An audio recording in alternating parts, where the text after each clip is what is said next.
갈라디아서 5장 16절에서 23절까지 내가 이르노니 너희는 성령을 좇아 행하라. 그리하면 육체의 욕심을 이루지 아니하리라. 육체의 소욕은 성령을 거스리고 성령의 소욕은 육체를 거스리나니 이 둘이 서로 대적함으로 너희의 원하는 것을 하지 못하게 하려 함이니라. 너희가 만일 성령의 인도하시는 바가 되면 율법 아래 있지 아니하리라. 육체의 일은 현저하니 곧 음행과 더러운 것과 호색과 우상 숭배와 술수와 원수 맺는 것과 분쟁과 시기와 분냄과 당짓는 것과 불리함과 이단과 투기와 술 취함과 방탕함과 또 그와 같은 것들이라. 전에 너희에게 경계한 것 같이 경계하노니 이런 일을 하는 자들은 하나님의 나라를 유업으로 받지 못할 것이요 오직 성령의 열매는 사랑과 희락과 화평과 오래 참음과 자비와 양성과 충성과 온유와 절제니 이 같은 것을 금지할 법이 없느니라. 아멘. 네, 지난 시간에 우리들이 갈라디아서 5장 13절에서 15절 배웠는데 거기서 사도 바울은 이 갈라디아 성도들에게 그리스도 안에서 얻은 이 자유를 육체의 기회로 사용하지 말라 이렇게 권면을 하였습니다. 다시 말하면 무율법주의에 대한 경고였다 이렇게 우리가 배웠습니다. 참된 복음이 가져다주는 이 자유라고 하는 것은 잘못 오해하면 자칫 방종으로 흐르는 그런 경향이 있습니다. 그런데 복음이라고 하는 것이 우리들에게 율법의 정죄에서 해방시켜 준 것이지 육체에게 자유를 가져다 준 것은 아닙니다. 육체에게 자유를 가져다 주면 곧바로 어디로 간다고요? 무율법주의로 간다고 여러분들이 배웠습니다. 그러니까 여러분들의 양심과 영혼은 자유를 되새겨 주고 그 자유와 해방을 갖다가 상기시켜 주어야 되지만 그러나 육체는 절제시키고 억제시키고 죽여야 되는 것입니다. 그래야지 여러분들이 무율법주의로 빠지지 않게 되는 것입니다.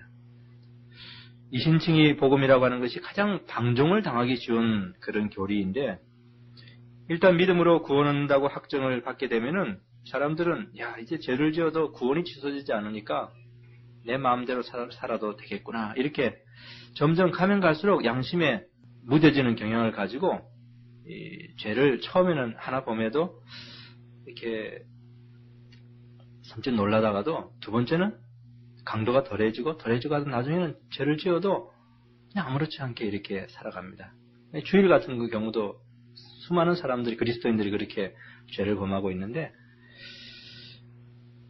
그게 바로 무율법주의가 되는 것이거든요.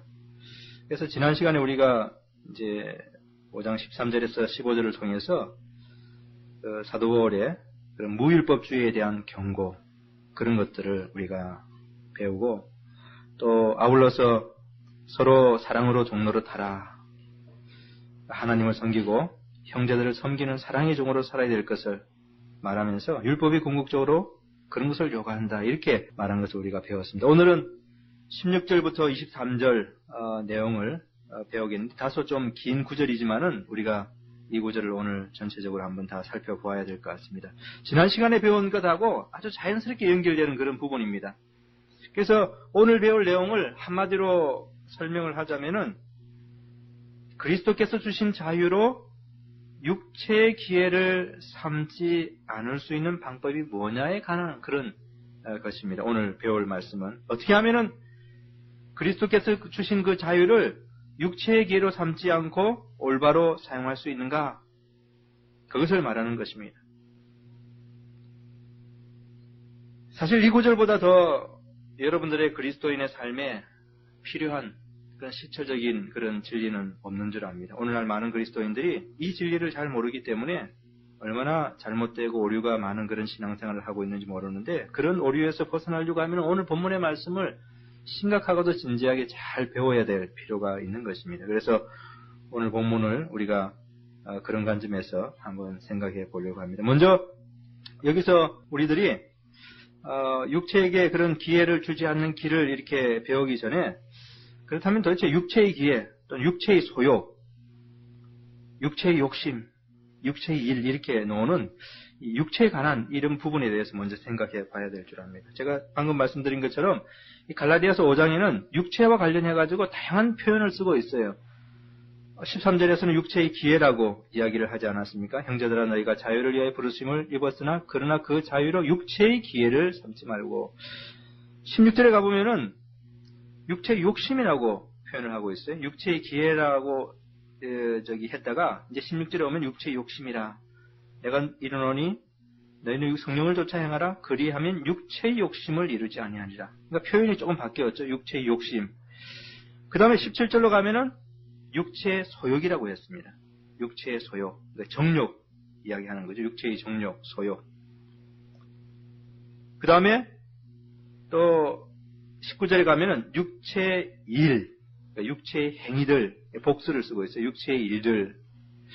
그러니까 육체의 기회, 육체의 욕심, 육체의 소욕, 육체의 일. 이렇게 다양하게 바울이 이 갈라디아서 5장에서 육체에 관련돼 가지고 표현들을 조금 바꾸면서 이렇게 쓰고 있는데 여기서 육체라고 하는 것은 이미 여러분들에게 말씀드린 것처럼 이 죄가 남아있는 우리의 몸을 육체라고 부릅니다.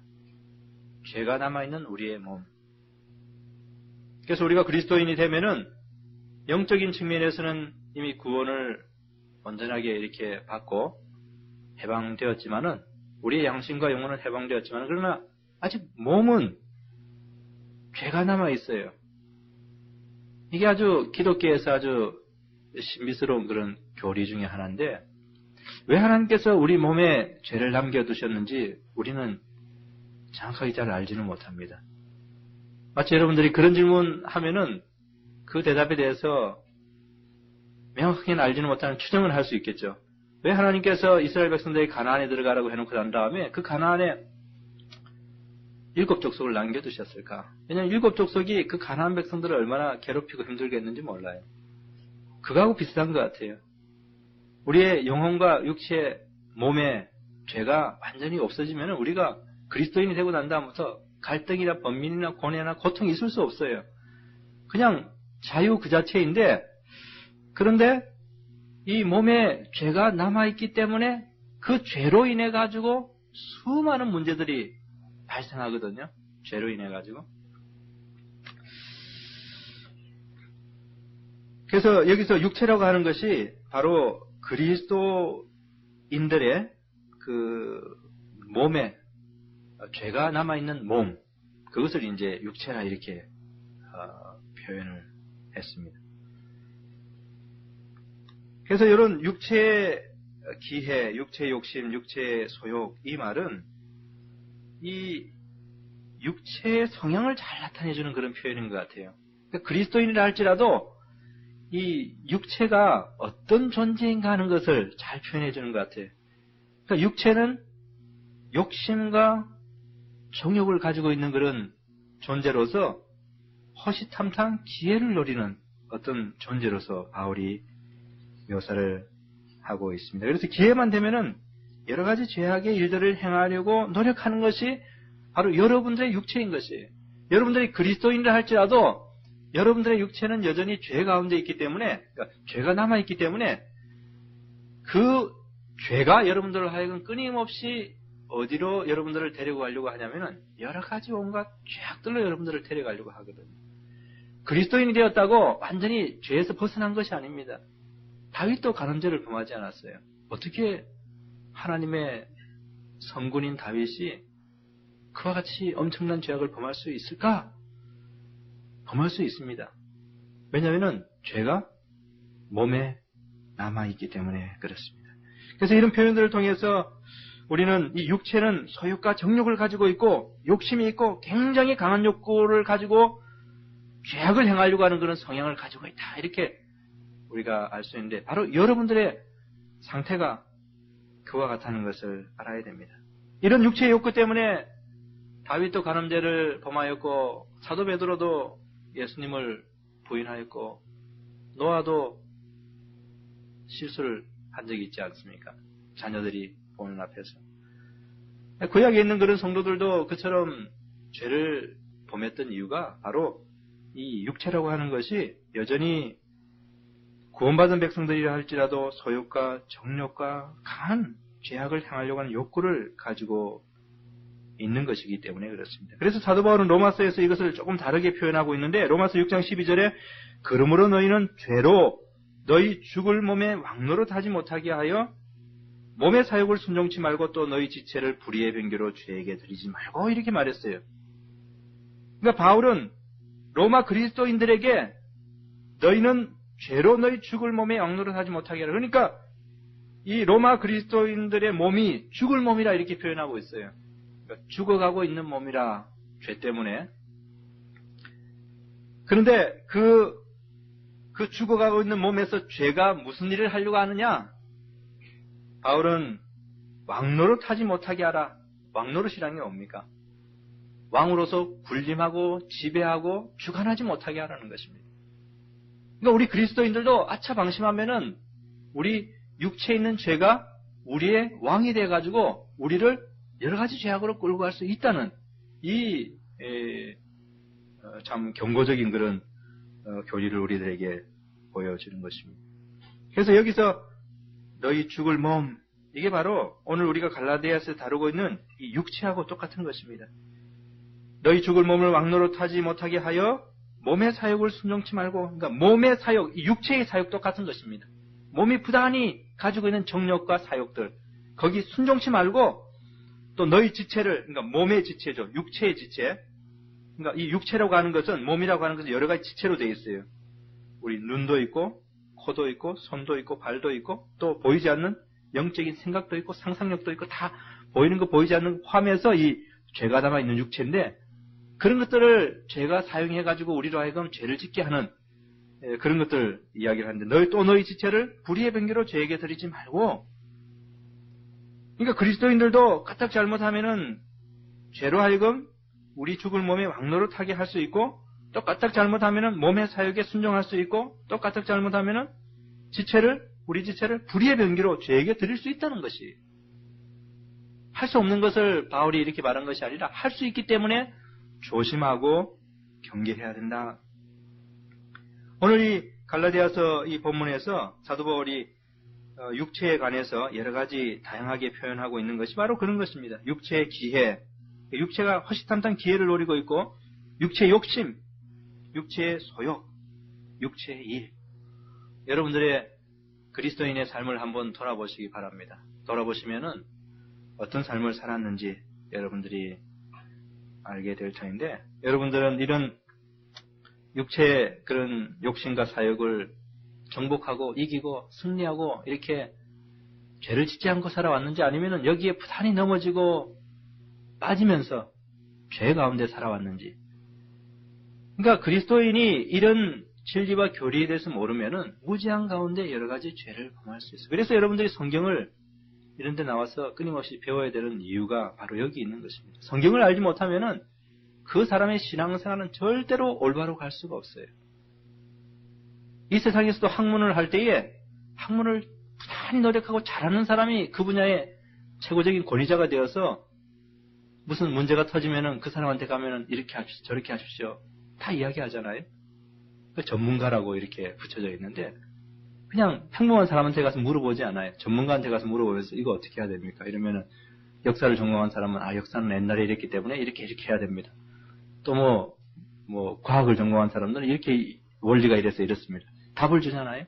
마찬가지로 그리스도인들도 그리스도인의 영적인 삶이 있는데 그것을 올바로 살아나가기 위해서는 성경에 대해서 아주 잘 알고 있어야지 올바른 길을 갈 수 있지, 성경에 대해서 몰라가지고는 절대로 하나님이 원하는 올바른 삶을 살 수가 없어요. 오늘 여기서 육체의 그런 소욕과 육체에 관한 그런 교리들도 우리가 분명히 알고 있어야 되는 그런 진리인 것입니다. 그래서 우리들이 그리스도인이 되기 전에는 이 육체에 남아있는 이 몸이 굉장히 강한 세력을 가지고 우리를 지배했습니다. 그러나 우리가 그리스도인이 되면서 십자가의 보혈의 능력으로 그 세력이 아주 현저하게 감소되고 힘을 잃어버렸어요. 그러나 여전히 죄는 죄지만은 힘을 잃어버린 죄인데 반해서 우리가 거듭나기 전, 중생하기 전, 그리스도인이 되기 전에는 이것이 왕노릇하고 참으로 강한 그런 힘을 가졌기 때문에 우리가 불신자로 살아갈 때는 죄가 끄는 대로 우리가 살아가던 그런 인생들이었습니다. 여러분들 그리스도인 되기 전에 여러분들이 어떻게 살았는지 한번 생각해 보시기 바랍니다. 여러분 마음속에 일어나는 여러 가지 소욕과 정욕과 좋지 않은 그런 생각과 죄가 끄는 대로 여러분들이 살아왔을 것입니다. 여러분들이 눈만 뜨면은 신문 사회면 한번 보세요. 얼마나 많은 비리들이 터져 나오는지 모르는데 다 왜 그러냐면은 육체에 강한 그런 소욕들 때문에 그런 것들이 터져 나오는 것입니다. 사람들을 너무나 강하게 주관하고 있기 때문에 사람들이 그런 비행들을 끊임없이 저지르는 것입니다. 텔레비전에 보면은 뭐 추적 60번이라든지 그런 어떤 비리들을 캐는 그런 프로그램들이 있잖아요. 그런 것들 보면은 입이 딱 벌릴 정도의 그런 범행들이 많이 나옵니다. 그런 것들이 왜 일어나는가? 죄가 사람들을 다 주관하고 있기 때문에 그래요. 밤마다 카바레, 술집, 유흥가, 얼마나 부끄러운 죄악들이 이 서울 시내에서 벌어지고 있는지 몰라요. 다 왜 그런 일들이 벌어지는가? 세상 사람들은 잘 몰라요. 왜 그런 일이 벌어지는가? 그렇게 하지 않으면 될 텐데 이렇게 단순하게 생각합니다. 죄가 그들을 끌고 있어요. 그것도 왕으로서, 주권자로서 강하게 끌고 있기 때문에 그 강하게 끄는 힘에 그들이 끌려가지 않을 수가 없는 거예요. 그 욕구와 충동과 유혹과 거기에 빨려 들어가서 다 지금 여러분들이 보고 있듯이 이런 수많은 죄악들이 뿜어져 나오고 있는 것입니다. 다 육체가 하는 그런 일 때문에 그렇습니다. 그래서 오늘 본문에 보면은 이 육체라는 것이 믿기 전에도 강한 힘을 가졌지만 믿고 난 다음에도 약해졌지만 여전히 기회를 타고 있고 욕심을 가지고 있고 이런 것들을 가지고 있는데 특별히 19절부터 21절에 보면은 육체의 소욕과 욕심이 이루어내는 일에 관해서 여러 가지를 밝혀주고 있습니다.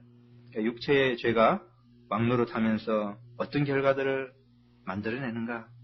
그래서 이렇게 말을 하고 있습니다. 육체의 일은 현저하니 곧 음행과 더러운 것과 호색과 우상숭배, 술수, 원수 맺는 것, 분쟁, 시기, 분냄, 당짓는 것, 불리함, 이단, 투기, 술취함, 방탕함과 또 그와 같은 것들이라. 그래서 여기서 육체의 일 가운데 가장 먼저 등장하는 것이 성적인 그런 범죄이죠. 음행, 더러운 것, 호색. 그러니까 성하고 관계된 그런 죄악이 가장 먼저 나오는 것이 결코 우연적인 것은 아닙니다. 인류 역사에서 가장 강범위하고 엄청난 죄악이 뭐냐 하면은 바로 성적인 그런 범죄들입니다.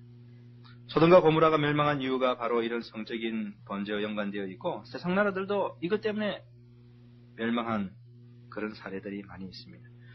여러분 유럽 그러면은 많은 사람들이 관광 가는 거 생각하기 때문에 야 경치가 좋고 아름답고 부유하게 잘 살고 이런 것만 생각하지 성적으로 얼마나 타락했는지는 사람들이 많이 생각하지 않는 것 같아요. 그런데 유럽 그러면은 그렇게 경치나 자연이나 잘 사는 것만 생각할 게 아니라 성적으로 엄청나게 타락해 있다는 것도 여러분 생각해야 됩니다. 얼마나 타락해 있는지 몰라요. 거기서는 밤에 아이들한테 텔레비전 그냥 맡겨놨다면 큰일 납니다. 근데도 어떤 부모들은 자녀들 방에 텔레비전까지 이렇게 넣어놓고 이렇게 해주는 그런 부모들도 있더라고요. 큰일 날 일이에요. 유럽 가운데서도 가장 그런 면에서 타락한 나라 그러면 네덜란드예요. 네덜란드 그러면은 우리나라 백성들이 히딩크 감독 때문에 인상이 좋은지 모르지만은 유럽 중에서도 네덜란드 텔레비전은 가공할 만한 그런 선정적이고 노골적인 유럽들이 다 그래요. 그러니까 영적인 시각에서 보면은 유럽이 자연은 깨끗할지 모르지만은 얼마나 성적으로 타락하고 무시무시한지 몰라요. 근데 이 성적인 이런 타락이 인간 역사 가운데서 한 번도 중단된 적이 없어요. 시대마다 장소마다 성범죄가 얼마나 만연했는지 몰라요. 여러분 사람들이 관심이 없으면 성범죄가 있을 수 있을까요? 없어요. 사람이 관심이 끊임없이 있기 때문에 이런 성범죄가 일어난다는 것입니다. 어떤 상품들도 사람이 관심이 없으면 금방 상품이 들어가 버려요. 팔리지가 않는데. 성적인 것도 사람이 관심이 많으니까 매춘부도 있고 몸을 파는 사람도 있고 사람들이 끊임없이 원하기 때문에 그와 같은 일들을 하는 사람들이 끊임없이 생겨나고 또 그쪽에 종사하는 사람은 돈을 많이 벌고 있는 것입니다. 다 그게 육체의 소욕, 육체의 욕구 때문에 생겨나는 그런 일들이 인터넷상에 보면은 요즘에 청소년들 위험하다 그러죠. 너무 위험한 것 같아요. 인터넷상에 유해 사이트라는 게 있잖아요. 음란한 그런 것들을 이렇게 보여주는 사이트. 그게 하루에 새로 생겨나는 숫자가 얼만큼 되느냐? 하루에 새로 생겨나는 숫자가 1000개예요, 1000개. 제가 그걸 어떻게 알았냐면은, 우리 아이들 때문에 이제 수호천사라는 그런 그 음란 차단 소프트웨어를 옛날에 조선일보에서 무료로 이렇게 배포를 해서 그거 얻어서 설치해 놨는데, 새로 이제 업데이트된 버전이 나왔다 그래가지고, 그거 이제 살려고 문의를 하니까, 자기네들은 매일 이 인터넷 통해서 업데이트 시켜준대요. 그러면서 하루에 1000개씩 새로 생겨나기 때문에 매일 업데이트 해주지 않으면은 이전껏 뭐 이렇게 해놨다 소용도 없다는 거예요. 매일 1000개씩. 제가 얼마나 놀랐는지 그 말을 듣고. 그러니까 이게 다 어디서 생겨나느냐. 이게 다 육체의 소욕과 정욕, 이 꺼지지 않는 이 죄악이 아주 강력한 것으로 인해서 생겨나는 그런 범죄인데 오늘 이 본문의 육체의 일 가운데 첫 번째로 음행, 더러운 것, 호색 이것이 나오고 있고 두 번째로 육체의 일 가운데 등장하는 것이 뭐냐면은 우상숭배예요. 여기 우상숭배와 술수 이랬잖아요. 여기 술수라는 것이 원래 약품 제조를 의미하는 그런 말인데 마술과 관련돼서 쓰여지기도 했고 그러니까 여기서 궁극적으로 의미하는 것이 미신이에요. 미신. 그러니까 우상숭배, 미신 이런 죄악들. 십계명의 제1계명이 너는 나 외에는 다른 신들을 내게 있게 말지니라 이런 명령인데 이 계명을 어기는 것이 모두 다 우상숭배지 않습니까? 여러분 이 우상숭배라는 단어가 기독교에만 있다는 거 아세요? 다른 종교에는 우상숭배라는 단어 자체가 없어요. 다른 종교는 서로 간에 다 사이좋게 지내려고 하고 서로를 인정해 주려고 하고 이러기 때문에 우상숭배라는 개념의 단어가 없어요. 근데 기독교에서만 기독교 문헌과 성경에서만이 오직 우상숭배라는 그런 단어가 있어요. 그러니까 잘못된 종교들은 서로 간에 다 인정합니다. 얼마 전 신문 보니까 가톨릭의 추기경도 어느 절에 가가지고 자기가 존경하는 그런 스님이 돌아간 것에 대해서 추모하면서 무슨 말들을 하고 또 경례도 돌아보면서 그 서로 간에 잘못된 종교들은 그렇게 왔다 갔다 해요. 근데 기독교에서 말하는 예수 그리스도와 하나님 외에 다른 것들을 섬기는 것은 다 우상숭배라. 그래서 이 세상에 얼마나 많은 우상숭배가 있는 다 육체의 일을 통해서 나오는 것이. 여러분들 다른 종교를 가지고 그 종교의 자유니까 다른 사람들이 만든 건데 우리가 왜 이러냐 그렇게 생각하지 마세요. 여기 본문에 보면은 육체의 일로부터 나온 것이 우상숭배라고 그랬어요. 불교, 힌두교, 이슬람교, 유교 다 우상숭배고 다 이것들이 어디서 나오느냐? 사람의 죄악된 육체의 소욕으로부터 나온 그런 것들이라는 것입니다. 얼마나 사람들이 미신에 많이 사로잡혀 있습니까? 해신, 달신, 별신, 나무신, 강신, 바다에는 용왕신 얼마나 많은 미신들이 난무하는지 몰라요. 우상숭배와 술수 다 육체의 일이라고 그랬습니다. 그 다음에 세 번째로 육체의 일 가운데 다른 사람과의 관계에서 오는 그런 죄악들이 나오는데 뭐가 있냐니까 원수를 맺는가? 분쟁, 시기, 분냄, 당짓는 거 다 이 사람과의 관계잖아요. 불리함, 이단, 투기. 그런 네 번째로는 술 취함과 방탕함. 여러분들이 지금 제가 말씀드린 것이 다 무엇을 의미하는지 다 알 것입니다. 그런데 육체의 일은 현재하다 그러면서 쭉 열거하고 난 다음에 맨 마지막에 바울이 뭐라고 그랬냐면은 투기와 술 취함과 방탕함과 또 그와 같은 것들이라 이렇게 했어요. 그러니까 열거할 것이 너무도 많은데 시간도 부족하고 지면도 쓰기에 부족하니까 그냥 그와 같은 것들이라 이랬는데 제가 지금부터 열거한다 할지라도 수백 개는 열거할 수 있을 거예요. 육체의 일들로 나온 것들. 얼마나 많은지 몰라요. 이 모든 죄악들이 다 육체의 욕심과 소욕에서 나오는 죄악들인데 죄가 죽을 몸에 왕노릇하면서 나오는 그런 죄악들입니다. 그래서 한 개인이 얼마나 많은 죄악을 범하는지 모르고 한 사회, 한 나라 얼마나 많은 죄악들을 범하는지 몰라요. 그렇다면은 이런 육체의 일, 이 분명하게 들으면 현저하다 그랬거든요. 육체의 일은 현저하다, 분명하다 그랬어요. 음행, 분명하죠. 우상숭배, 분쟁, 술 취한 방, 다 분명하게 드러나잖아요, 이것들이. 이런 분명하게 드러나는 이런 육체의 일을 그렇다면 어떻게 근절시킬 수 있는가 하는 것이 사실 사람들의 숙제였어요. 좀 더 고상하게 표현하자면 인류의 숙제였다고 이야기할까요? 오늘날의 숙제고 과거의 숙제였고 또 미래도 여전히 숙제일, 어떻게 하면 이 육체의 일을 건절시킬 것인가? 사람들이 물론 죄악도 범하지만 이 세상에 사람들이 죄악을 범하면서 그냥 그것을 즐기기만 하는 것이 아니라 그 중에 좀 고상한 사람들은 어떻게 하면은 이렇게 하지 않을 수 있을까? 수없이 고민해 왔어요. 수없이 고민해 왔습니다. 지금도 고민하고 있어요. 그래서 육체의 죄를 건절시킬 방법으로 몇 가지 사람들이 생각해낸 것인데 그 중에 제일 첫 번째 오는 것이 금욕주의라 이야기할 수 있습니다. 금욕주의. 이게 아주 오래되고 제가 여러분들이 잘 아는 그런 방법이죠. 육체의 욕구와 욕망을 이성과 의지로 억제시키려고 하는 방식인 것입니다. 그러니까 이들은 이 육체에서 나오는 욕구와 욕망이 나쁘다는 것을 알아요. 어떻게 하면 이것을 억제하고 근절시킬까? 사람의 이성과 의지를 가지고 해야 되겠다. 그래서 육체를 이성의 명령에 복종하도록 단련시키는 것이 바로 금욕주의인 것입니다. 훈련하는 것이죠. 그래서 이 금욕주의는 이제 보통 이원론적으로 생각하잖아요. 그러니까 정신과 영혼, 그 다음에 육체와 물질, 그래서 딱 나누어 가지고 이 영적이고 정신적인 것은 올바른 것인데 육신적인 것이 문제가 있기 때문에 그런 올바른 것을 가지고 이 육신을 갖다가 억제하고 제어해야지 올바로 된다. 이런 이원론적인 사상을 가지고 있고, 그래서 건절시키려고 노력하면서 이게 잘 안 되면은 나중에 어디까지 가냐면은 육체를 갖다가 학대하는 데까지 나아가요. 그 고행까지 나아가죠. 그래서 육체를 학대시켜야지 여기서 더 이상 나쁜 게 나오지 않는다.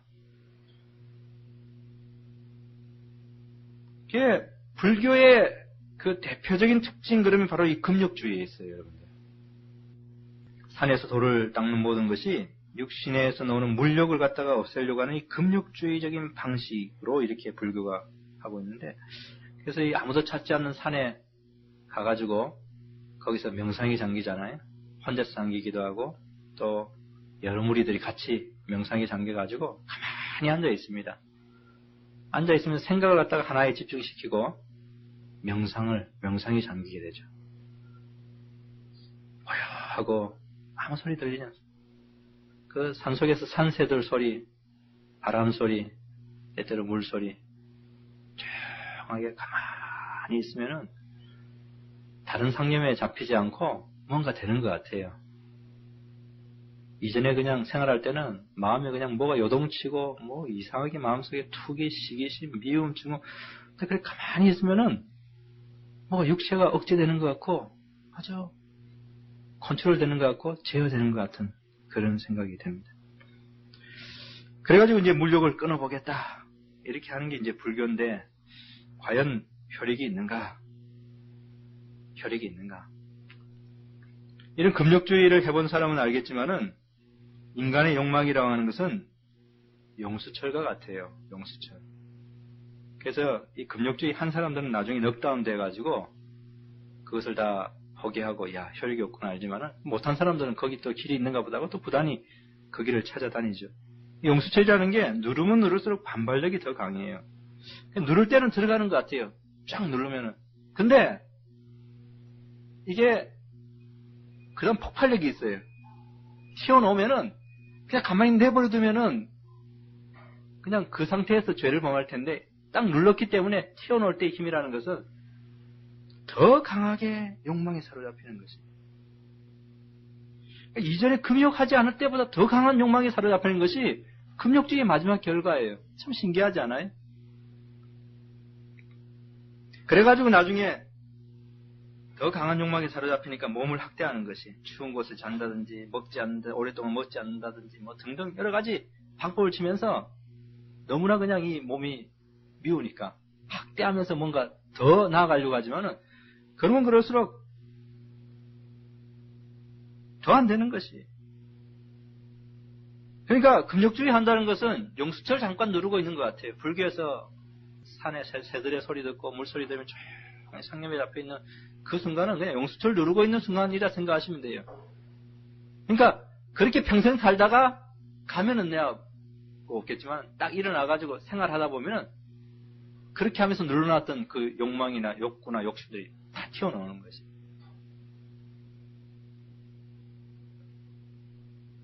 예수 그리스도를 발견하고 난 다음에 평화를 얻은 사람 가운데 과거에 자신이 금욕주의에서 얼마나 고통스러운 생활을 했던가 하는 것을 증언하는 사람들이 많이 있어요. 그런 사람 가운데 한 사람이 종교개혁자 마틴 루터잖아요. 99계단을 주기도문하면서 무릎으로 올라갔다 내려갔다 한 사람이. 그래도 마음에 평안이 없었어요. 그게 일종의 고행이고 금욕주의잖아요. 두 번째로 인류가 가장 보편적이고 오랫동안 사용해온 육체의 일을 억제하는 방식이 교육하고 도덕입니다. 여러분도 잘 아는 그런 부분인데, 사람은 교육과 도덕을 통해서 육체의 죄악을 끊어보려고 오랫동안 시도를 해왔고, 사람들은 지식을 바탕으로 교육을 시키면은 사람들이 이제 더 이상 나쁜 짓을 안 할 것이다, 이렇게 생각을 해왔습니다. 근데 여러분, 감옥에 갔다 온 사람들 보면은 그 교정 교육이라고 봤습니다. 교화라고. 그 안에서 교육을 받는 것이죠. 근데 받은 교육들은 별로 생각 안 나는 모양이에요. 꼭 갔다 온 사람들 하는 말은 거기서 범죄 기술을 더 많이 배웠다 이러거든요.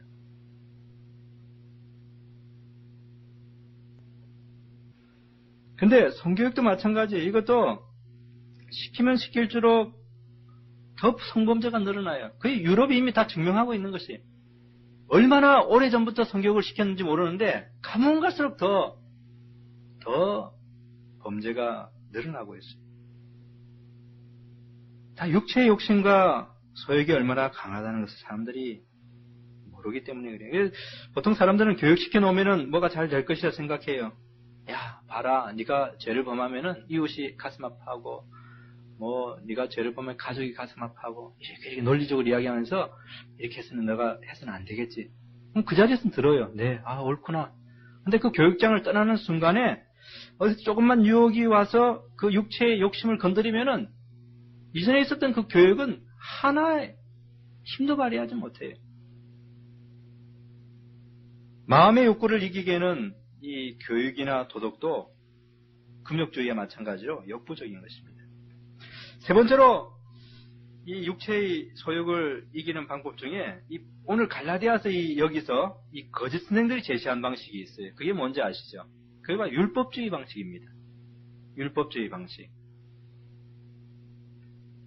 이것은 사람들에게 율법에 따라서 이것을 하라 저것을 하지 말라 이런 율례를 가리켜가지고 육체의 일을 억제하고 거룩한 삶을 살 수 있다고 하는 그런 주장이거든요. 그게 율법주의입니다. 이 사람들은 사도 바울이 이신칭의 교리를 아주 싫어했어요. 믿음으로 구원 얻는다는 교리를 싫어했어요. 그렇게 하면은 사람들 다 죄악에 빠진다는 것이. 그렇게 해서는 안 되고 율법 갖다 놓고 사람들한테 이것은 하지 말라, 이건 지키라, 이렇게 해야지 사람들이 올바로 착하게 살 수 있다. 이게 갈라디아 교회를 흔들어 놨던 거짓 선생들이 제시한 방식인데, 이 율법주의에 관해서 헤르만 리델보스가 무슨 말을 했냐면요. 그러니까 유대인들이 율법에 대해서 가졌던 관념을 이야기를 했는데 이렇게 이야기를 했어요.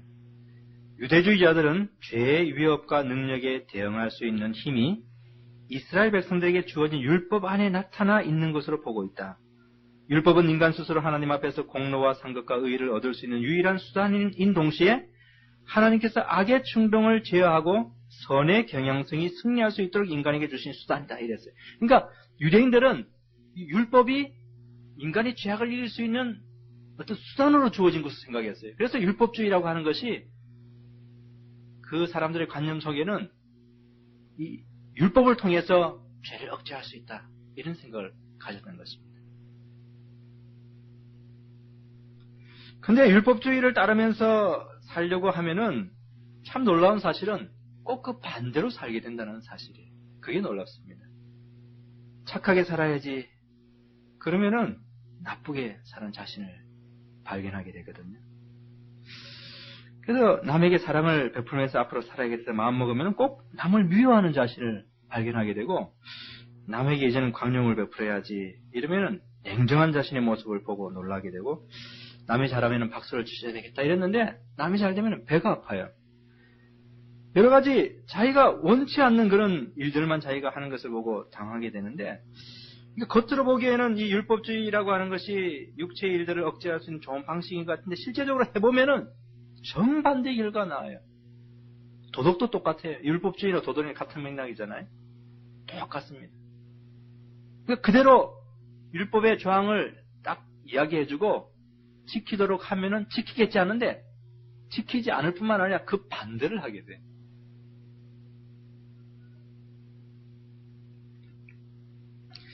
율법주의로 가면 어떤 결과가 나오는지에 대해서 로마서 7장에서 이미 사도 바울이 잘 설명해 주는데, 7장 8절에 죄가 기회를 타서 계명으로 말미암아 내 속에서 가장 탐심을 이루었나니 이랬어요.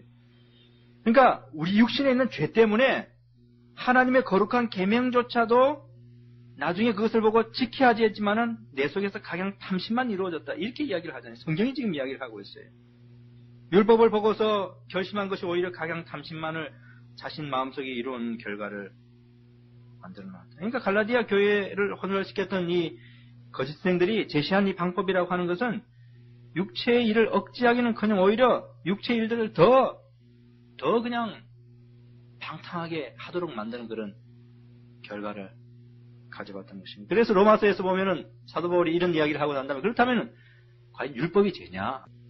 율법이 죄가 아니다. 문제는 인간에게 있다. 이렇게 논리를 펴나가는데, 문제는 인간의 육체의 소욕과 정욕이 너무나 강하기 때문에 그런 것입니다. 그래서 인류가 육체의 죄악들을 어떻게 근절시킬 것인가 많은 시도를 해봤지만 다 효력이 없고 실패한 것으로 판명이 났어요. 왜냐하면 육체의 소욕과 욕망이 너무나 강한 것이기 때문에 인간의 피상적이고 아니한 방식으로는 결코 이것을 억제할 수 없는 것입니다. 여러분도 여러분의 육체 속에서 나오는 그 죄악의 욕구가 얼마나 강한 것인지 경험적으로 알고 있잖아요. 제가 여기서 이야기한다고 하는 것이 아니라 비로소 목사님 이야기해서 내가 비로소 알게 되었습니다. 이렇게 이야기하는 사람 한 사람도 없을 거예요. 여러분 스스로가 다 경험하고 있는 것을 제가 여러분에게 이야기하는데, 여러분 마음속에 있는 그 욕구는 얼마나 강한지 몰라요. 이 힘이 얼마나 강한지 몰라요. 그래서 인간의 어떤 피상적인 그런 방법이나 방식이나 교육이나 이런 것 가지고는 도무지 그것을 제어할 수 없고, 이것을 제어할 수 있는 오직 하나의 길이 성경에 제시되어 있습니다. 오직 한 길입니다. 다른 길이 없어요. 이 길 외에는 불가능한 것입니다. 사람들이 사실 이 길을 몰라서 얼마나 헤매이고 있는지 몰라요. 얼마나 고통스럽게 이렇게 지내고 있는지 몰라요. 그러나 이 길 외에는 다른 길이 없어요. 이 길 외에 다른 길로 잠시 눈물도 흘릴 수 있고, 잠시 마음을 시원하게 느낄 수도 있고, 다른 아무런 물욕이 없는 것처럼 느낄 수도 있지만, 그러나 오래 지켜봐야 되면 잠시입니다. 잠시 그런 것이 효과가 있을지 모르지만은, 그러나 조금 시간이 지나면 다시 육체의 무서운 욕구가 솟구쳐 오는 것을 느끼게 되는데, 이전보다 더 강한 욕망에 사로잡혀지게 되고 더 교만한 범죄에 들어가게 되는데, 그런 방식으로는 안 되고 성경이 제시하는 오직 한 길, 그것만이 인간의 욕망을 죽일 수 있고 억제시킬 수 있다. 그렇다면은 육체의 소욕을 그치게 하고 억제시키는 유일한 길은 과연 뭔가? 그게 오늘 16절에 나와 있어요. 내가 이르노니 너희는 성령을 쫓아 행하라. 그 다음에 뭐라고 그랬습니까? 그리하면 뭐라고 그랬어요? 육체의 욕심을 이루지 아니하리라. 사도 바울이 단 하나 여기서 제시하는 게 있어요. 단 하나, 육체의 욕심, 육체의 소욕, 육체의 기회 이런 것들을 억제하고 이루지 않게 하는 유일한 길이 뭐냐? 성령을 쫓아 행하는 것이다. 그랬습니다. 로마서 8장에서는 그것을 조금 다른 각도로 이야기했는데, 그러므로 형제들아 우리가 빚진 자로 내 육신에게 져서 육신대로 살 것이 아니니라. 너희가 육신대로 살면 반드시 죽을 것이로되 영으로서, 여기 성령으로서 몸의 행실을 죽이면 살리니 이랬어요. 성령으로서 몸의 행실을 죽인다. 그러니까 성령을 쫓아 사는 삶이 육체의 행실을 죽이는 유일한 기독교에서 말하고 성경에서 말하는 길이다. 이 길 외에는 다른 길이 없어요. 여러분들이 죄를 짓지 않고 죄를 범하지 않고 성결하고 거룩하게 살려고 하면은 성령을 쫓아 살아야 되지 다른 길로는 없어요. 다른 길로는 잠시 혈액이 있는 것처럼 보입니다. 방탕하게 살던 아들이 자기 부모가 돌아가게 되면은 갑자기 충격에 사로잡혀가지고 울고, 야, 내가 과거에 잘못했구나. 장례식에서도 눈물을 흘리고, 그래 살아서는 안 되겠지. 장례식 다 끝나고 하루 지나고 이틀 지나고 3일 지나고 언제까지 그거 가는 줄 아세요? 한 달 가면 많이 가죠. 한 달 지나면 이제 다 잊어버려요. 다시 옛생활하고 똑같아져요. 조금 더 다를 바가 없어요. 그러니까 한 달간만 잠시 혈액이 있는 것이지 지속되지 않아요. 지속될 수 있는 유일한 길이 뭐냐? 그게 성령을 쫓아 행하는 삶입니다. 지속될 수 있는 유일한 길이 뭐냐? 그게 성령을 쫓아 사는 삶이에요. 그래서 여기서 성령을 쫓아 사는 삶이 바로 기독교에서 말하는 성화예요. 기독교에서 말하는 성화가 다른 게 아니라 바로 성화를 다른 말로 간략하게 정의하고 요약하라 그러면 성령을 쫓아 행하는 삶, 그게 성화입니다. 그러니까 육체의 모든 죄악들을 억제하면서 더 거룩하고 성결하게 나아가는 게 성화라고 그러잖아요. 그렇게 되는 것입니다. 그래서 이 성령께서 우리들에게 이렇게 주어진 가장 중요한 것 중에 하나가 바로 마음에 있는 육신의 죄악을 죽이고 죄를 범하지 않게 하려고 하는 그것 때문에 주어졌어요. 에스겔서 36장 26절에도 또 새 영을 너희 속에 두고 새 마음을 너희에게 주되 너희 육신에게서 굳은 마음을 제하고 부드러운 마음을 줄 것이며 이래가지고 여기서 새 영, 그러니까 성령을 갖다가 주시는 이유가 육신에게서 굳은 마음을 제한다 그랬거든요. 그러니까 성령의 사역 중에서 가장 중요한 것이 우리의 죄를 없애는, 죄를 억제하는 그것이. 오늘날 이 기독교 안에서 성령운동, 성령의 치유, 성령의 기적 많이 이야기하고 있잖아요. 근데 여러분들 자세히 한번 보세요. 성령을 많이 이야기하는데 성령과 죄를 죽이는 것, 성결하게 사는 삶에 대해서 이야기하는 사람이 과연 얼마나 되는지 한번 생각해 보세요. 근데 실질적으로 기독교에서 가장 중요하고도 큰 부분의 교리는 성령을 통해서 죄를 죽이고 거룩한 삶을 살아간다는 게 제일 큰 부분이고 그 다음 부분이 이제 성령의 역사나 권능이라는 걸 또 복음을 전하고 그런 부분들이거든요. 근데 이 기본적인 부분이 안 되면은 다른 것들은 다 그 사람이 별로 의미가 없어요.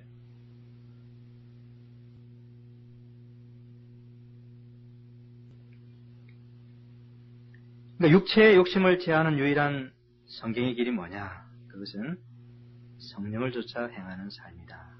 이게 이 세상에서 오직 유일한 길입니다. 세상 사람들을 보면 얼마나 애처롭고 가련한지 몰라요. 근데 세상 사람들 가운데도 정말로 진심으로 자기가 죄를 안 짓고 싶고 그냥 이걸 어떻게 물욕을 없애고 싶은데 방법이 없을까?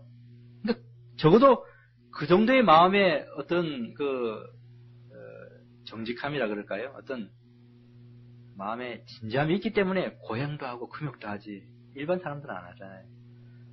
그 사람들 참 가련한 게 성경에 그 길이 나와 있는데 이거를 발견하지 못하고 다른 길을 막 헤매다가 멸망하는 경우도 있고 그런 사람들 중에 몇 명이서 이제 성경의 진리를 발견하고 여기서 평안을 얻잖아요. 그래서 참 그런 것을 발견하지 못한 사람들을 보면은 얼마나 참 가련하고 마음이 아픈지 모릅니다. 그래서 성령을 쫓아서 사는 그런 삶,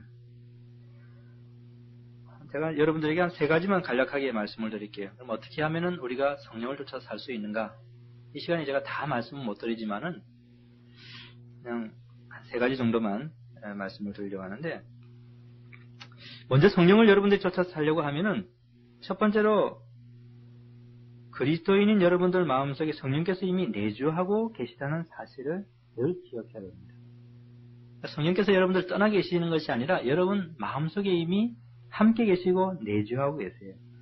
고린도전서 2장 14절에 육에 속한 사람은 하나님의 성령의 일을 받지 아니하나니 저에게는 미련하게 보이며 또 깨닫지도 못하나니 이런 일은 영적으로라야 분별하느니라 이렇습니다. 육에 속한 사람은 하나님의 성령의 일을 받지 않았지만 그러나 그리스도인은 성령의 일을 받았다는 것입니다. 그러니까 성령을 받은 사람이 그리스도인이거든요. 그 마음에 내주하고 있습니다. 고린도전서 6장 19절에 너희 몸은 너희가 하나님께로부터 받은 바 너희 가운데 계신 성령의 전인 줄 알지 못하느냐. 놀라운 진리죠. 그리스도인의 몸은 성령께서 거하시는 성령의 전입니다. 성령께서 불신자들의 마음에 계시다 이런 성경구절 하나도 없어요. 불신자들의 몸에 거한다 그런 것도 없습니다. 성령은 세상 사람과는 무관합니다. 그러나 그리스도인에게는 임하여 계시고 마음에 내주하고 계십니다. 그래서 여러분들이 항상 이것을 기억해야지 그 내주하시는 성령을 쫓아서 살 수 있는 기초가 되는 것입니다. 두 번째로는 성령을 쫓아 살려고 하면은 성령께서 여러분들을 향한 소원을 가지고 계시다는 사실을 여러분들이 분명히 기억해야 됩니다.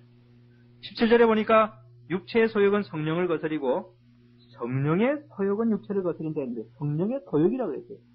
그러니까 육체도 욕구가 있고 욕심이 있는 반면에 성령께서도 소원이 있고 소욕이 있고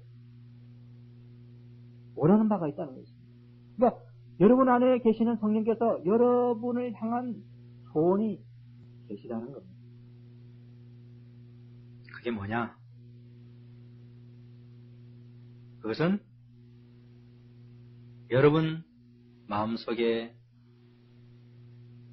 죄를 제거하는 것이고 여러분으로 하여금 거룩하고 더 성결하게 살아가도록 만드는 그런 소욕인 것입니다. 그러니까 성령께서는 거룩한 영이시기 때문에 여러분들이 거룩하게 되기를 소망하는 것입니다. 여러분들의 육체는 여러분들이 부정하고 더럽고 추하고 죄악 가운데 빠지기를 원하지만은 성령께서는 여러분들이 더 성결하고 거룩하게 되기를 원합니다. 그래서 세상 사람들은 이런 갈등이 없지만은 그리스도인이 일단 되면은 성령께서 내주하기 때문에 딱 두 개의 거대한 존재가 생깁니다. 하나는 성령, 하나는 육체. 두 존재가 대립하는 게 그리스도인의 갈등과 투쟁의 삶이에요. 성화라고 하는 게 그 투쟁의 삶을 통해서 더 성결하게 되어져 가는 게 성화의 삶인 것입니다. 그래서 여기 보니까 17절에 보니까 육체의 소욕은 성령을 거스리고 성령의 소욕은 육체를 거스린다. 이 둘이 서로 대적함으로 너희의 원하는 것을 하지 못하게 한다 그랬거든요. 그러니까 이 말이 무슨 말이냐면은 육체의 소욕이 마음에 딱 들어와 있는 순간에는 성령의 작용이나 역사는 다 사라진 것입니다. 그냥 육체의 소욕만이 그냥 마음을 차지. 성령께서 마음에 은혜를 주시고 성령의 그 활동이 마음에 있는 동안에는 죄를 지지 않습니다. 그러니까 두 개가 항상 극과 극으로 작용하기 때문에 여러분들이 죄를 짓고 있다면 성령은 이미 여러분 마음속에 활동하지 않았어요. 그러니까 은혜가 사라졌다는 것이에요. 여러분 마음속에서. 대신에 여러분들이 예배를 드리거나 말씀을 배우거나 기도를 하거나 찬양을 하면서 은혜 가운데 젖어들게 되면 그 순간은 죄에서 자유롭게 됩니다. 죄를 짓지 않는 것입니다. 그러니까 둘 중에 하나를 택하는 것이에요. 여러분들은 성령을 택하느냐 육체의 일을 택하느냐 항상 두 가운데서 이 세상을 살아가는 것입니다. 살아가다가 어느 순간에 마음에 은혜가 있으면서 모든 죄를 이기다가도 딱 죄가 들어오는 순간에 벌써 성령의 모든 그래서 과거에 수년 전에 받은 그 은혜 가지고 지금 살려고 하면 그 큰 오산이에요. 수년 전의 일이에요. 지금 성령을 쫓아 살아야지 성결하게 되는 것입니다. 그래서 이 성령을 쫓아 살려고 하면은 성령께서 여러분들에게 그 소원을 가지고 계신데 항상 두 이런 거대한 존재 속에서 누구를 따라야 되는가? 성령의 소욕을 따르려고 항상 노력하면서 여러분들이 살아야 된다는 것입니다. 그래야지 거기서 육체의 죄를 이길 힘을 얻는 것입니다. 성령에 민감해야지 죄를 이길 수 있는 것입니다. 그렇지 않고 육체의 욕심에 따라가게 되면 성령은 곧바로 소멸됩니다. 소멸된다는 게 내주하는 것을 벗어 가신다는 말이 아니고 성령의 작용이 사라진다는 것입니다. 성령의 소멸은 성령이 떠남과 다른 것입니다. 성령이 소멸된다는 것은 그 순간에 성령의 은혜와 이런 것들이 멈춰진다는 것입니다. 그러므로 성령을 소멸하지 않도록 부단하게 조심스럽게 성령을 쫓아서 이렇게 성령이 원하시는 것이 뭔가 살아야 되는 것입니다. 세 번째로 이 성령을 쫓아 살려고 하면은 말씀대로 살아야 됩니다. 성령께서 활동하시되 말씀과 늘 함께 활동하십니다. 말씀 가운데서 역사하고 말씀을 통해서 성도들을 인도합니다. 그러므로 여러분들이 말씀을 읽고 묵상하고 배우고 그런 동안에 성령께서 여러분 마음을 주관하고 은혜를 주고 이렇게 하지, 말씀을 떠나서 여러분들이 살면은 절대로 은혜를 누릴 수가 없어요. 절대로 은혜를 누릴 수가 없습니다.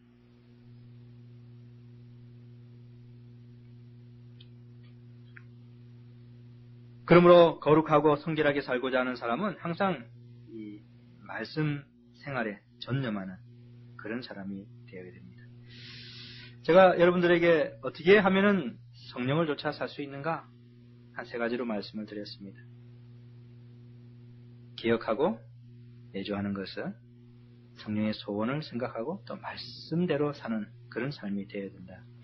그러니까 이 길이 이 세상에서 유일하게 여러분의 육체의 죄를 이길 수 있고 억제시킬 수 있는 그런 길이 되는 것입니다. 다른 길은 있을 수가 없어요.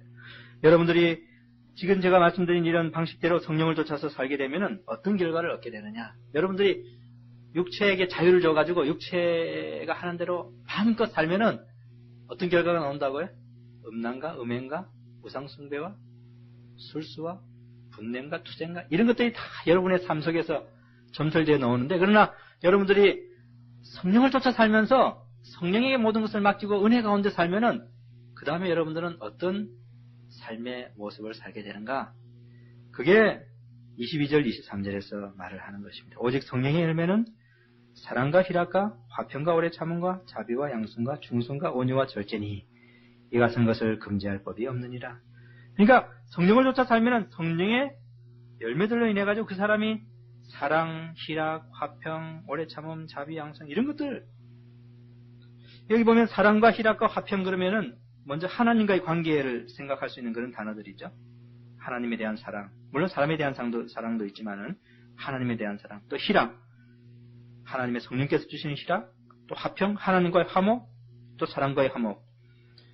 물론 그 다음 구절들은 사랑 관계 속에서 나타나는 그런 것들입니다. 오래 참음, 자비, 양성, 충성, 온유, 절제 다 사람을 향해서, 하나님에게서 은혜를 받고 사람을 향해서 이렇게 할 수 있는 그런 것들인데, 이 성령의 열매들이 성령을 쫓아 사는 삶 가운데 나타나는 것입니다. 그러니까 여러분들의 삶이 이런 것이 나오고 있느냐에 따라서 여러분들이 성령을 쫓아 사느냐 그렇지 않느냐를 결정되어 주는 것입니다.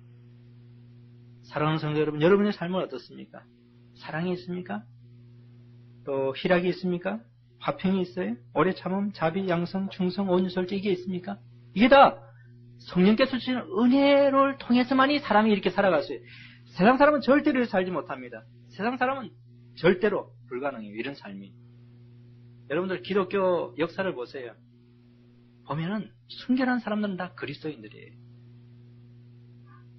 청년들이 얼마나 범죄를 많이 합니까? 얼마나 많은 음행을 범하는지 몰라요, 청년들이. 그런데 그리스도인 청년들은 그런 죄를 범하지 않아요. 물론 예외는 있지만, 그러나 놀랍게도 그리스도인들은 그런 죄를 범하지 않아요. 다른 죄들도 마찬가지입니다. 얼마나 많은 사람들이 아파트 투기 그러나 진정 참된 그리스도인들은 그런 일이 일어나도 그런 목적으로 이렇게 달려가지 않습니다. 좀 초월해 있을 수 있죠. 그게 어떻게 해서 그래야 됐느냐? 극기를 통해서 그래야 됐느냐? 금욕을 통해서 그래야 됐느냐? 율법주의를 통해서 그래야 됐느냐? 불가능합니다. 오직 성령을 쫓아 산 삶의 결과인 것입니다. 근데 여러분들 여기서 보시면은 좀 놀라운 그런 놀랍다기보다도 이렇게 좀 이렇게 주목할 만한 그런 부분은 오직 성령의 열매라고 그랬죠. 이 열매라는 게 단수로 되어 있어요. 단수. 우리가 생각하기에는 그냥 사랑, 희락, 열매들이 많기 때문에 성령의 열매들 이렇게 복수를 사도 바울이 쓰면 좋을 것 같은데 바울이 단수를 썼어요. 그래서 이게 왜 단수일까? 그래서 이 단수를 통해서 우리가 생각해 볼 수 있는 게 이 열매, 성령의 열매라고 하는 것은 다 복합적으로 연합되어 있는 것이 하나로, 사랑만 하나 딱 별도로 떨어져서 나오지가 않죠. 사랑이 나오는 동시에 오래 참음, 온유를 다 같이 나오는 것입니다. 이것이. 그러니까 성령의 열매라고 하는 것은 나올 때에 여러 가지가 이것 외에도 더 있겠죠. 다 이렇게 같이 이렇게 그 성품들이나 그런 것들이 삶이 나오는 거죠. 그런데 육체의 일, 여기는 우리 번역은 단수로 되어 있지만 사실 이게 헬러 단어 보면은 복수예요. 육체의 일들. 육체의 일들은 복수일 수밖에 없죠. 내가 음행도 범하면서 동시에 우상숭배도 범할 수 있는 건 아니잖아요. 음행 범하면 음행, 우상숭배면 우상숭배, 당짓는 거면 당짓는 거 이렇게 분리되어 있잖아요. 그래서 복수를 썼는데 여기서 육체 일은 이랬을 때 육체 일들, 행위들이거든요. works 이래가지고 행위들이라는 말을 통해 가지고 이 육체를 어떻게 억제시키려고 노력하는 그런 애씀, 수고 이런 것들을 연상시켜주는데 그렇게 해본들 나오는 것은 여러 가지 죄악들밖에 없다. 그러나 성령의 열매는 참 아름답게 여러 가지 것들이 한꺼번에 이렇게 같이 나온다는 것입니다. 오늘 우리들이 아주 중요한 기독교인의 삶 가운데서 성화와 관련된 그런 부분을 살펴봤습니다. 우리 육체의 욕심은 아주 강렬한 것인데 그것을 어떻게 억제할 수 있는가? 세상 사람들은 인류 역사를 통해서 부단히 그 방법을 모색해왔지만 다 실패하고 말았습니다. 금욕주의나 율법주의나 교육이나 도덕이나. 그러나 오늘 본문에서 여러분들에게 이 밤에 하나님께서 제시해주는 유일한 길은 성령을 쫓아 행하는 그 길이라고 그랬습니다. 그래서 여러분들이 성령을 쫓아 행한다면은 여러분의 인생의 그 삶의 모습은 성령의 열매들로 아주 아름다운 그런 성결하고 거룩한 삶을 살 수 있지만 그러나 여러분들이 성령을 쫓아 살지 않고 육체가 하는 대로 그대로 쉽게 살면은 나중에 여러분들이 그리스도인인지 또는 불신자인지 분간을 못하는 그런 상태까지 갈 수 있게 될 것입니다. 아니면은 바리새인들과 같이 율법주의를 쫓았던 바리새인들의 궁극적인 결과를 보세요. 예수님께서 그 마음을 보셨기에 망정이지 아마 우리들이 봤다면은 기도를 길거리에서 하고 있기 때문에 야 거룩한가 보다 했지만 예수님께서 그 마음을 보셨기 때문에 평통장한 무덤이라고 그랬어요. 온갖 죄악들을 다 범하고 가식적인 그러니까 율법주의가 궁극적으로 가는 게 바리새인과 같은 그런 냉정하고 잔인하고 사랑스럽고 마음에는 여러 가지 욕심들과 이런 것들의 인생으로 전락하기만 합니다. 금욕주의 가도 마찬가지예요. 다른 길을 다 쫓아가도 마찬가지입니다. 오직 한 길, 그것은 성령을 쫓아 행하는 삶인 것입니다. 여러분들도 성령을 쫓아 행함으로 성령의 아름다운 열매들이 여러분 삶 가운데 풍성하게 나타나게 되시기를 간절히 바랍니다.